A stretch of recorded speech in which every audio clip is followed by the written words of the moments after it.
పటిమ వేరు, వాది పటిమ వేరు. ఆయనకి వాదమే చాలు, ఎందుకంటే సత్యం ఉంది కదా. సత్య ప్రతిష్టాపన చేయడానికి తగిన తెలివి ఉంటే చాలు. అడ్డగోలు వాదం చేయాల్సిన పని ఏమి లేదు. అడ్డగోలుగా చేసి చోట చేస్తాడని అది వేరే విషయం. అటువంటి మనిషికి అప్పుడైతే వితండం వాడి దగ్గర వితండంగానే ఉండాలి, లేదా వాడికి ఎక్క. ఇక్కడ శ్రేయోగి జ్ఞానమభ్యాసాత్ జ్ఞానాత్ ధ్యానం విశిష్యతే ధ్యానాత్ కర్మఫల త్యాగ త్యాగాచ్ఛాంతిరనంతరం. ఎప్పుడు జ్ఞానం కంటే ధ్యానం గొప్పది, ధ్యానం కంటే కర్మఫల త్యాగం గొప్పది. కర్మఫల త్యాగం వల్ల అనంతమైన శాంతిని కలుగుతోందయా అన్నారు.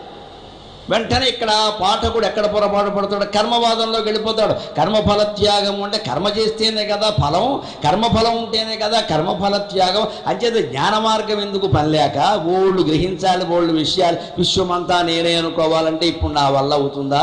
ఏదో యజ్ఞమో యాగమో ఏదో ఓడి చేసేసి దాన్ని పరమేశ్వరుడికి సమర్పణం అంటే నాకు మోక్షం వచ్చేస్తుంది అన్నమాట. గొడవ లేదనే మాయలో పడతాడు కదా. అందుకే